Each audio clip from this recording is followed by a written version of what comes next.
हरिओम। नमस्कार मित्रों, प्रणाम। जय श्री राम, जय बद्री केदार।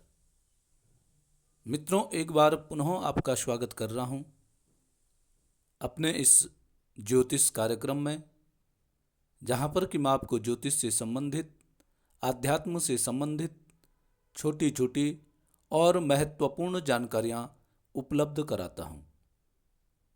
आज मित्रों बात करूंगा जन्म कुंडली के पंचम भाव के बारे में। प्रत्येक भाव जन्म कुंडली का बड़ा महत्वपूर्ण भाव होता है और उसमें भी जो मुख्यतः जो भाव होते हैं, जिन भावों से हमारे जीवन की यात्रा ही बदल जाती है, उन्हीं भावों में से एक भाव है पंचम भाव।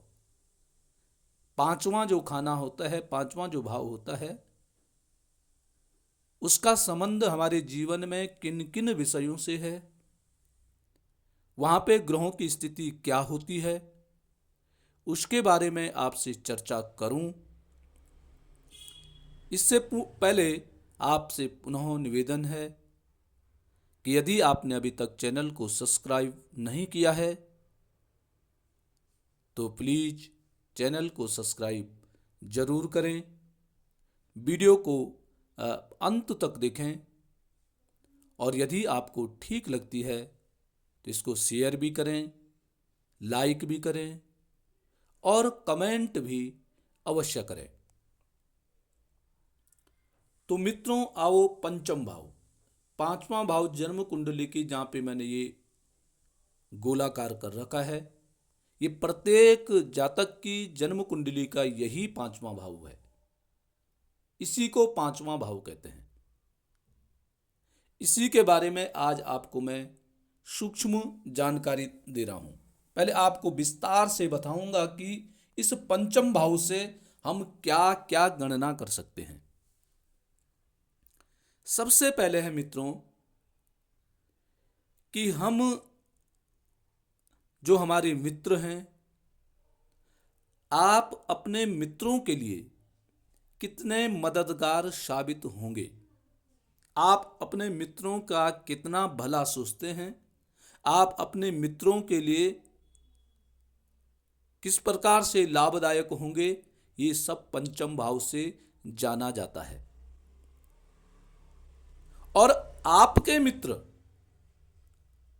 आपकी जो मित्र मंडली है, वो आपके लिए कितनी मददगार है, कितनी लाभदायक है, कितने शुभ चिंतक वो आपके हैं, यह सब जाना जाता है जन्म कुंडली के 11वें भाव से।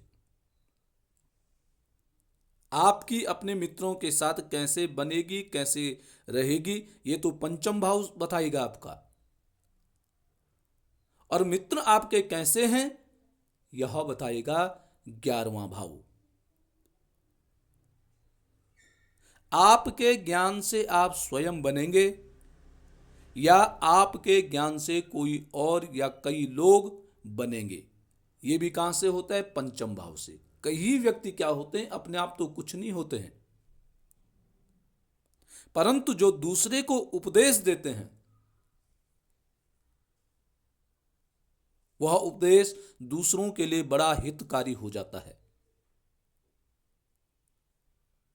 तो कभी कभी ये भी होता है कि कई व्यक्तियों का ऐसा ज्ञान होता है, ऐसा अनुभव होता है, अपने आप तो वो कुछ नहीं कर पाते हैं, परंतु दूसरों को बनाने में बहुत ही मूल्यवान साबित होते हैं।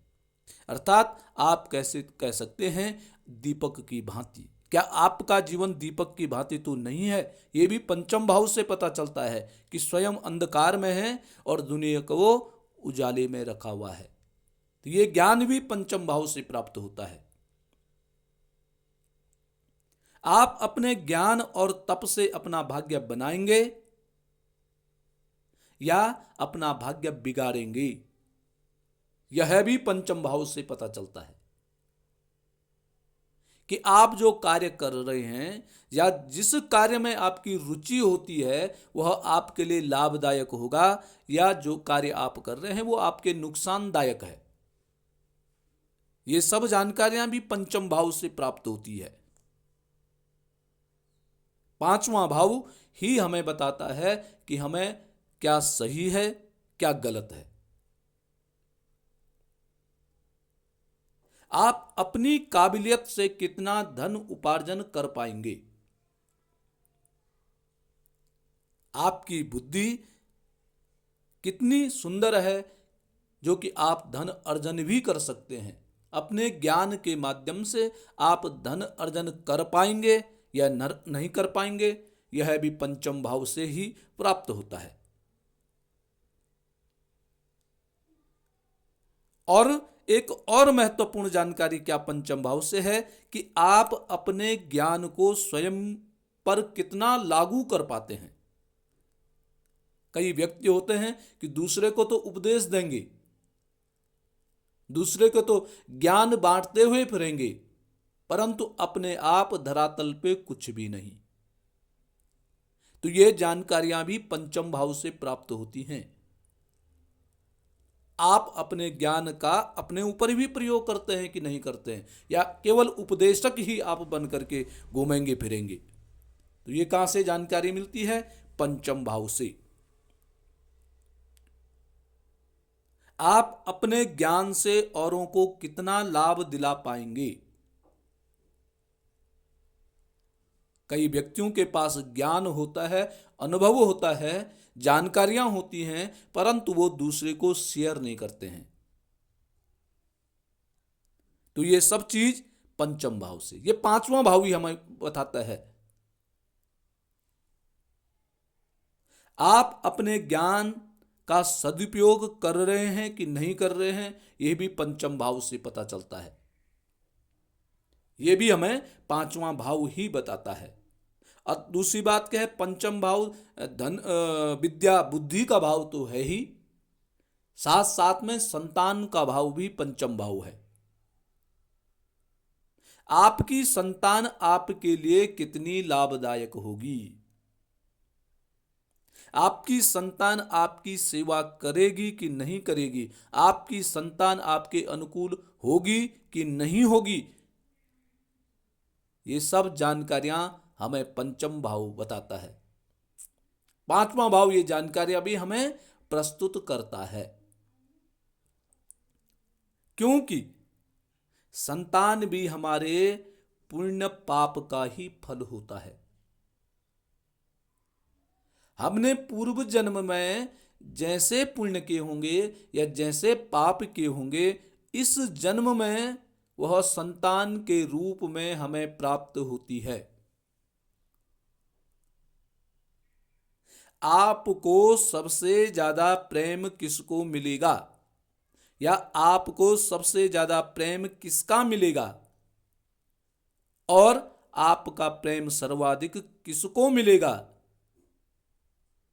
यह सब जानकारियां भी पंचम भाव से प्राप्त होती हैं। तो मित्रों, ये थी पंचम भाव से संबंधित जानकारियां। अब बात करेंगे कि पंचम भाव ऐसा कैसा होना चाहिए। पंचम भाव हमारा विद्या बुद्धि संतान प्रेम इन विषयों का द्योतक है, अर्थात इन विषयों की जानकारी हमें पंचम भाव से प्राप्त होती है। ये पंचम भाव हमें यह सब कुछ बताता है। अब पंचम भाव की स्थिति कैसी होनी चाहिए या कैसी नहीं होनी चाहिए। पंचम भाव सबसे पहले है कि वह पीड़ित नहीं होना चाहिए। भाव पीड़ित कब होता है? जब पाप ग्रहों की दृष्टि भाव पर पड़ती है। पंचम भाव एक सौम्य भाव है, तो यहां ग्रह भी सौम्य होने चाहिए, वो ज्यादा लाभदायक सिद्ध होते हैं। सबसे पहले भाव की स्थिति बढ़िया होनी चाहिए। इस भाव में कौन सी राशि बन रही है, और दूसरी बात क्या है, भावेश। इस भाव का स्वामी कहां स्थित है। सबसे अधिक प्रभावशाली भावेश ही होता है। कि पंचमेश कहां स्थित है, पंचमेश पे कौन से ग्रह की दृष्टि पड़ रही है। और पहले ये देखो कि पंचमेश है कौन सा ग्रह। पंचम भाव में मेष राशि बन रही, यदि एक यहां पे, जहां पे मैंने 5 गोलाकार कर रखा है, यहां पे यदि आपका 1 लिख रखा है तो पंचमेश हो गया मंगल। और मंगल यदि पंचमेश हो गया है तो मंगल यहां पे बहुत अच्छा फल नहीं देता है। ऐसा व्यक्ति जिद्दी होता है, ऐसे व्यक्ति अपने क्रोध के बल पर, अपनी जिद के बल पर कार्यों को करवाने वाला होता है। ऐसे व्यक्ति में बदले की भावना होती है। यदि किसी ने कोई कार्य गलत कर दिया है, जब तक उसका निदान नहीं कर पाया तब तक ऐसा व्यक्ति शांत बैठने वाला नहीं होता है, शांत नहीं बैठेगा। दूसरा है, यदि 2 का अंक यहां पे लिखा है, पंचम भाव में 2 का अंक लिखा है, वृषभ राशि बन रही है। वृषभ राशि का स्वामी हो गया शुक्र। शुक्र क्या करता है, चंचलता करता है। व्यक्ति को भौतिकवादी जीवन जीने के लिए दिमाग का प्रयोग, बुद्धि अक्सर भौतिकवादी जीवन में जाने के लिए प्रेरित करती है। घूमना फिरना, गाड़ी घोड़े इत्यादि, ऐसी बुद्धि अक्सर जातक की बन जाती है। 3 लिखा है तो मिथुन राशि बन रही है। मिथुन राशि का स्वामी हो गया बुध। बुध पंचम भाव में अच्छा फल देता है। ऐसा व्यक्ति वाणी का सदुपयोग करता है। ऐसा व्यक्ति, यदि इस ऐसे व्यक्ति पर बाल्यकाल से ही, छोटी अवस्था से ही ध्यान दिया जाए तो ऐसा व्यक्ति गणितज्ञ होता है। पढ़ाई में ऐसा व्यक्ति तीव्र होता है, परंतु इस पे ध्यान देने की आवश्यकता पड़ती है। यदि आपने ध्यान दिया तो निश्चित ही यह व्यक्ति सफल होता है। अर्थात बुध यहां पे अच्छा फल देने वाला होता है। 4 लिखा है तो कर्क राशि बन रही है। कर्क राशि का स्वामी चंद्रमा, और चंद्रमा होता है तो ऐसे व्यक्ति को, यदि पंचम भाव में चंद्रमा है, तीव्र गति से कार्य करने की आवश्यकता होती है। शीघ्र कार्य करना है, देर नहीं ऐसे व्यक्ति को करनी है। फिर चंद्रमा क्या होता है, चलाईमान होता है। ऐसे व्यक्ति दिखने में तो शांत होता है, प्रवृत्ति शांत तो होती है, परंतु आंतरिक जो स्थिति है वह चलायमान ऐसे व्यक्ति की बन जाती है। और 5 लिखा हुआ है तो सिंह राशि बन रही है। सिंह राशि का स्वामी सूर्य है। तो सूर्य यदि बुद्धि स्थान है, बुद्धि को सूर्य ने कंट्रोल कर रखा है, तो ऐसा व्यक्ति अहंकारी अक्सर होता है। ऐसा व्यक्ति में अहंकार जल्दी आ जाता है, अपने से बड़ा किसी को नहीं समझता है। क्रोध, अगर ऐसे व्यक्ति की बातों को न माने तो क्रोध करने वाला ऐसा व्यक्ति बन जाता है। सिंह राशि ऐसे कराती है। यदि 6 का अंक लिखा है तो कन्या राशि बन रही है। कन्या राशि में स्वामी हो गया बुध। बुध मैंने कहा था अच्छा है, परंतु यहां बुध आलस्य दिला देता है। कन्या राशि में बुध आलस्य की प्रवृत्ति कर देता है, अर्थात लाभ प्रवाह व्यक्ति को बना देता है। यदि वो लाभ प्रवाही छोड़े, आलस्य को छोड़े, तो बुद्धि, बड़ी तीव्र बुद्धि वाला ऐसा व्यक्ति बन जाता है। 7वें राशि है तुला, स्वामी हो गया शुक्र। तो यहां पे अगर 7वीं राशि बन रही है तो बालक की मन बुद्धि को कंट्रोल में रखना बहुत आवश्यकता है, अन्यथा भौतिकवादी जीवन में चले जाएगा। घूमना फिरना, दोस्ती करना, इधर उधर भ्रमण, मन बुद्धि भ्रमित ऐसे व्यक्ति की हो जाती है। संसार की चकाचौंध में ही घूमता रह जाता है। 8वीं राशि वृश्चिक राशि बन रही है। वृश्चिक राशि बन रही है तो वृश्चिक राशि भी यहां ठीक, सामान्यतः ठीक फल देती है। एक तो व्यक्ति जिम्मेदार बनता है, परिवार के लिए समर्पित हो जाता है, परंतु क्रोध होता है, परिवार में भी अहम भूमिका ऐसा व्यक्ति चाहता है। नवम राशि धनु राशि। मित्रों, धनु राशि यहां पर अच्छी फल देता है, परंतु क्या होता है, दूसरे के लिए उपदेशक अक्सर बनता है। दूसरे के कार्यों को सफल करने वाला और अपने कार्यों में परेशानियां पैदा होना। अपने लिए कुछ नहीं है, दूसरे के लिए लाभदायक होता है, जैसे दीपक तले अंधेरा। परंतु जिसको सलाह देगा बहुत अच्छी सलाह देगा। यदि उसकी सलाह का कोई अनुसरण करता है तो निश्चित ही सफल होता है। ये धनु राशि पंचम भाव में जिस व्यक्ति की बन जाती है। उसके बाद आती है मकर राशि। मकर राशि आती है शनि। शनि वहां का स्वामी होता है और शनि के लिए आपको है कि नियम से चलना पड़ेगा। ऐसे व्यक्ति की बुद्धि अपने आप में कुछ अलग ही होती है। ऐसा व्यक्ति भाग्यशाली भी होता है, भाग्य से सब प्राप्त होता है ऐसे व्यक्ति को। और कुंभ राशि यदि बनती है तो कुंभ राशि का व्यक्ति का जो शनि है उसका भी स्वामी, तो ऐसा व्यक्ति सांसारिक चीजों पे बहुत अधिक लगाव नहीं होता है। परिवार से बहुत ज्यादा लगाव ऐसे व्यक्ति का नहीं होता है, पंचम भाव में यदि कुंभ राशि बन रही है। और मीन राशि। मीन राशि जिस व्यक्ति की पंचम भाव में बन रही है, ऐसा व्यक्ति चाहता है हर कोई मेरी तारीफ करे, और ऐसा व्यक्ति करता भी, सबके लिए मददगार भी होता है, मदद करता है। यदि ऐसे व्यक्ति के पास कोई कुछ मांग ले, रोने लग जाए, गिड़गिड़ाने लग जाए, तो ऐसा व्यक्ति सर्वस्व अर्पण करने वाला भी होता है, परंतु हमेशा चाहता है कि हर कोई मेरी तारीफ करे, हर कोई मेरा गुणगान करे। तो ये प्रवृत्ति भी बना देती है मीन राशि पंचम भाव में।